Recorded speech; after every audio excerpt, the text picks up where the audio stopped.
Maligayang pagbabalik sa PH Grind Recap. Ngayon ay ibabahagi ko sa inyo ang action-adventure film noong 2014 na pinamagatang Falcon Rising. Warning, spoilers alert, watch out, and take care.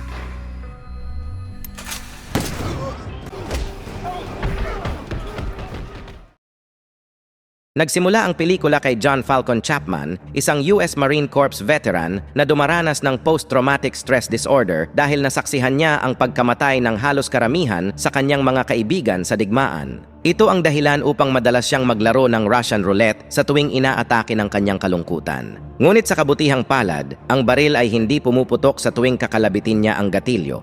Isang hapon nang si Chapman ay nasa 7-Eleven, biglang may dumating na dalawang magnanakaw at agad na kinuha ng isa sa kanila ang pera sa kaha habang ang isa naman ay tinutukan ng baril si Chapman, ngunit hindi niya naman ito pinapansin. Nang lumingon, sinabihan niya pa ito na wag sa tiyan itutok ang baril dahil maaari pa itong makabuhay ng biktima. Di nagtagal, buong tapang na hinawakan ni Chapman ang baril na nakatutok sa kanyang tiyan at pagkatapos ay itinutok sa kanyang ulo. Labis na naguluhan ang magnanakaw sa kanyang ginawa, ngunit agad siyang binugbog ni Chapman sa pamamagitan ng paghampas sa kanya ng dulo ng baril. Pagkatapos ay sinunod niya ang pangalawang magnanakaw, binugbog niya rin ito at humandusay sa sahig. Kinuha ni Chapman ang pera na nasa bulsa nito at ibinalik sa cashier bilang bayad sa kanyang biniling alak. Kinabukasan, habang nagpapahinga si Chapman sa kanyang bahay, dinalaw siya ng kanyang kapatid na si Cindy. Dadalo siya sa kasal ng isang kaibigan at pagkatapos ay babalik din ito kaagad sa Brazil para magtrabaho bilang isang volunteer na nakikipag-usap sa humanitarian issue ng isang non-profit organization. Lumipat ang eksena sa lugar ng favela, isang lugar sa Brazil na pinamumugaran ng mga drug lord. Ipinakita ang isang babaeng pulis na nagngangalang Catarina. Maya-maya pa ay tinawag siya ng isang bata at dinala sa dalampasigan at doon itinuro nito ang katawan ni Cindy na nasa kritikal na kalagayan. Ipinaalam ng pulisya kay Chapman ang nangyari. Dahil sa pagkabigla at galit na naramdaman ni Chapman nang malaman ito, agad siyang lumipad papuntang Brazil upang makita ang kalagayan ng kanyang kapatid. Samantala, isang detective na nagngangalang Tiago Santo, kasama ang kanyang tropa na si Carlo Bororo, ay nasa lugar ng favela upang arestuhin ang ilang residenteng pinaghihinalaang nagpupuslit ng mga ilegal na armas. Habang inaaresto ni Santo ang mga ito, dumating naman si Catarina. Hindi siya pabor sa ginagawa ni Santo sa kanyang area of responsibility, lalo na ang malupit na pagtrato nito sa mga mamamayan. At dahil hindi rin gusto ng mga tao ang ginagawa ni Santo, binato siya ng isa sa mga kabataan. Dahil nasaktan, kinuha niya agad ang kanyang baril at itinutok sa binata. Dahil sa mainit na ang sitwasyon, gumawa si Santo ng paraan para makaiwas sa pamamagitan ng pagbaba ng kanyang baril. Hinamon niya ang mga ito na labanan ng pinakamalakas nilang fighter ang kanyang pambato at bilang kasunduan, kung siya ay matalo, siya at ang kanyang mga tauhan ay hindi na muling babalik sa lugar na ito. Pumayag naman ang mga residente sa hamon ni Santo. Ang kanyang tauhan na si Bororo ang kanyang inilaban sa pinakamalakas na gangster ng favela. Ngunit madaling tinalo ni Bororo ang gangster dahil mahusay ito sa capoeira technique. Nang magtagumpay, sumigaw ng malakas si Santo na nagsabi na isang araw ay babalik siya at ang kanyang mga tauhan sa lugar na ito at ang mga residente doon ay walang magawa. Sa kabilang banda, dumating si Chapman sa Brazil at sinundo siya ng kanyang kapwa veterano at diplomat na nagngangalang Manny Ridley. Pagkatapos ay binisita agad ni Chapman si Cindy na nasa intensive care room. Magkahalong emosyon ang naramdaman ni Chapman nang makita ang kalagayan ng kanyang kapatid. Nag-flashback sa kanya ang paghihirap ng kanyang mga kasamahan noon habang nasa digmaan. Samantala sa hospital, ipinakilala ni Manny si Chapman kay Santo na siyang namamahala sa kaso ni Cindy. Sinabihan ni Manny si Chapman na manatiling kalmado at ipaubaya ang lahat kay Santo. Gayunpaman, iginiit ni Chapman na gusto niyang makisali sa investigasyon at hiniling kay Santo na dalhin siya sa pinangyarihan ng krimen kung saan natagpuan si Cindy. Nang dumating sa lokasyon, ipinakilala si Chapman kay Catarina. Pagkatapos ay bigla na lamang nagulat si Chapman at kinuha agad ang baril sa baywang ni Catarina na kanyang itinutok sa isang kotse nang may marinig siyang pagsabog, ngunit nagmula lang pala ito sa isang tambutso ng sasakyan. Nang makita ni Santo ang galawan ni Chapman, napagtanto niyang hindi ordinaryong tao ito at binilin niya kay Catarina na bantayan si Chapman. Kalaunan ay inikot ni Catarina si Chapman sa paligid ng favela at ipinaliwanag ang tungkol sa mga taong naninirahan doon. Sinabi ni Katarina sa kanya na ang mga public facility doon tulad ng health clinic, school at mga opisina ng gobyerno ay halos tinutustusan ng mga drug lord, kaya naman pinoprotektahan ng mga residente doon ang mga drug lord. Dagdag pa niya na ang mga tao doon ay napilitan lamang na gawin iyon dahil hindi binibigyan pansin ng gobyerno ang lugar ng favela. Dahilan para magkaroon ng malaking problema si Katarina na nagtatrabaho bilang tagapagpatupad ng batas. Dahil kung mahuli man niya ang isa sa mga nagbebenta ng droga, mga smuggler at kriminal, katumbas nito ay pagdurusa ng mga mamamayan ng favela. Matapos ipakita kay Chapman ang paligid ng favela, iniwan siya ni Katarina na mag-isa sa tabing dagat. Dahil na-curious si Chapman, bumalik siya sa pinangyarihan ng krimen at binantayan ang paligid mula sa malayo.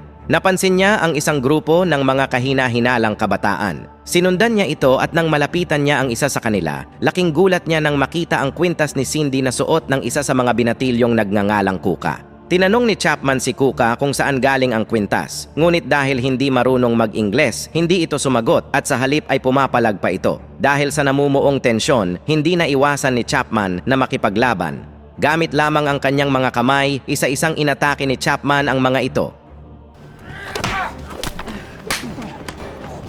Kahit na gumamit si Kuka ng kutsilyo, madaling naiwasan ni Chapman ang kanyang pag-atake at naagaw ito. Maya-maya pa ay dumating si Katarina at itinutok ang baril sa kanya, dahilan upang ibaba ni Chapman ang kutsilyong itinutok niya sa leeg ni Kuka. Tinranslate ni Katarina ang mga salita ni Kuka at sinabi kay Chapman na si Kuka ay isa sa mga kaibigan ni Cindy. Pinakita naman ni Kuka ang litrato ng kanyang nakababatang kapatid kasama si Cindy. Ipinaliwanag ni Kuka na personal na ibinigay ni Cindy ang kwintas sa kanyang nakababatang kapatid. Ngunit naglaho na lang ito ng bigla bago natagpuan si Cindy na malubhang nasugatan sa dalampasigan. Kaya't maaaring ang salarin na umatake kay Cindy ay ang taong dumukot sa kapatid ni Kuka. Bago umalis si Chapman, binigay ni Kuka ang isang notebook na pag-aari ni Cindy na ipinagkatiwala sa kanyang kapatid. Umaasa si Kuka na may mga palatandaan na pwedeng makita sa libro upang hanapin ang salarin.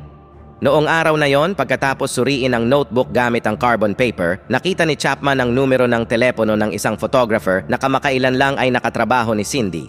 Kinabukasan ay nakipagkita siya sa photographer sa isang cafe at tinanong niya ito tungkol kay Cindy. Sinabi nito na si Cindy ay may ginagawang investigasyon tungkol sa kaso ng pagsasabwatan na may koneksyon sa human trafficking. Tumanggi ang photographer na magbigay ng iba pang impormasyon tungkol kay Cindy, kaya palihim na kinuha ni Chapman ang flash drive nito habang nagpapaalam. Subalit sa hindi inaasahan, nang pumasok ang photographer sa kanyang sasakyan, ay bigla itong sumabog na agad nitong ikinamatay. Ngunit mas malala pa ang sumunod na nangyari. Isang sasakyan ang huminto sa harap ng kafe at pinagbabaril ang mga tao sa loob. Sa kabutihang palad, agad na nakailag si Chapman at kinuha ang baril ng isa sa mga armadong salarin. Gumanti ng putok si Chapman dahilan upang tumakas paalis ang mga kriminal. Matapos ang matinding eksena, nagpunta si Chapman sa opisina ni Manny. Sinuri nito ang flash drive ng photographer na naglalaman ng mga larawan ni Cindy kasama ang isang lalaki sa nightclub na may kinalaman umano sa pag-atake kay Cindy. Nang makita ni Manny ang pangalan ng nightclub, naalala niya ang isang grupo ng mga yakuza na naninirahan dito sa loob ng 30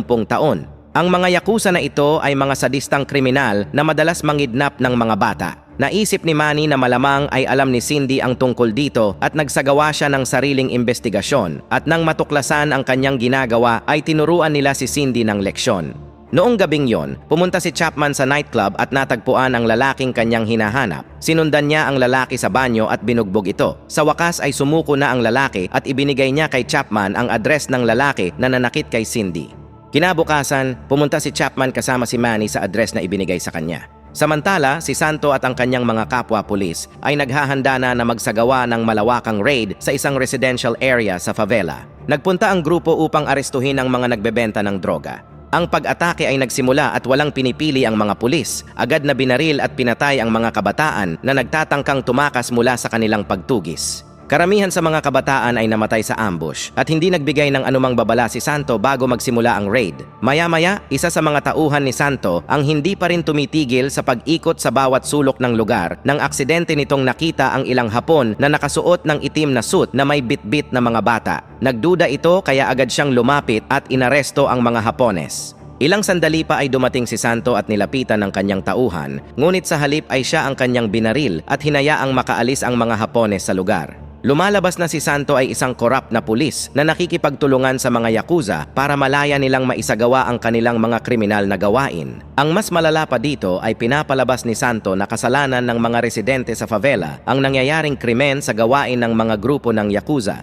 Samantala, si Chapman ay nakarating sa kanyang destinasyon at sinabihan si Manny na umuwi na dahil mag-isa niyang iimbestigahan ang lugar. Nang makapasok sa loob, nalaman niya na ito pala ang Yakuza headquarters, ngunit buong tapang pa rin siyang pumasok. Dito ay nakita ni Chapman ang nakababatang kapatid ni Kuka kasama ng iba pang mga dinukot na bata. Habang nakatayo ay bigla na lang siyang inatake ng isa sa mga Yakuza, ngunit madali itong napatumba ni Chapman at agad na umalis.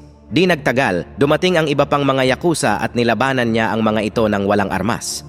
Ang kaguluhan ay ipinaalam ng lalaking binugbog kanina ni Chapman sa banyo sa kanyang superior na si Hirimoto na pinuno ng Yakuza. Nang mga sandaling yon, makikita ang kalbong Yakuza leader na nakaupo at naglakad papunta sa lalaki. Pagkatapos ay makikita ang isa sa kanyang mga tauhan na may dalang isang mahabang kahon na naglalaman ng samurai. Kalmado at walang ekspresyon ang mukha ni Hirimoto, ngunit maya-maya lang ay dahan-dahan siyang naglakad patungo sa lalaki at patalikod na sinaksak ito sa tiyan na agad nitong ikinamatay. Samantala, si Chapman ay makikitang nakikipaglaban pa rin sa headquarters ng Yakuza.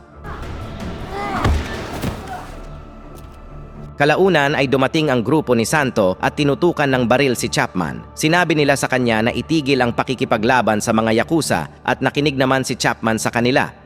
Ipinakita niya sa kanila ang isang briefcase na naglalaman ng mga dokumento ng mga kaso ng human trafficking bilang isang ebidensya ng mga krimen na ginawa ng mga Yakuza. Habang siya ay papaalis sa lugar, bigla niyang naisip at naalala ang sinabi ni Santo. Nadulas ang bibig nito nang banggitin ang pangalan ni Mr. Lima sa listahan ng mga dokumentong ibinigay niya sa kanya. Nagduda si Chapman dahil kailanman ay hindi niya binanggit sa kanya ang pangalan ni Mr. Lima. Mabilis na bumalik si Chapman at nagtago sa compartment ng sasakyan ni Santo. Samantala sa ospital, isang babaeng Yakuza ang pumasok sa silid ni Cindy at tinangkang tapusin na ang buhay nito. Sa kabutihang palad, mabilis na nakarating doon si Katarina at agad na binaril ang babae. Sa kabilang banda, nagtungo ang sasakyan ni Santo sa isang pantalan. Bumaba si Chapman mula sa likod ng sasakyan at pagkatapos ay nagtago habang minamanmanan si Santo mula sa malayo. Pinuntahan ni Santo ang isang bodega kung saan itinatago ng Yakuza ang mga batang dinukot nila. Agad na tumawag ang ating bida kay Manny at humingi ng tulong sa pulisya upang matigil ang human trafficking na kanilang ginagawa.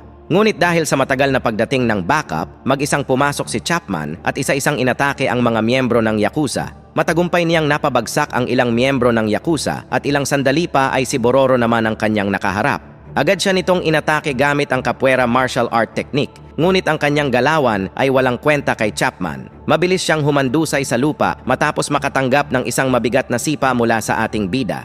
Di nagtagal ay dumating si Santo, ngunit wala pala itong binatbat pagdating sa mano-manong labanan. Madaling napabagsak ito ni Chapman, ngunit sa pagkakataong iyon ay muling bumangon si Bororo at nagtulungan sila ni Santo upang patumbahin si Chapman. Subalit hindi pa rin sila sapat, kaya pumasok na si Hirimoto dala ang kanyang samurai upang makisali.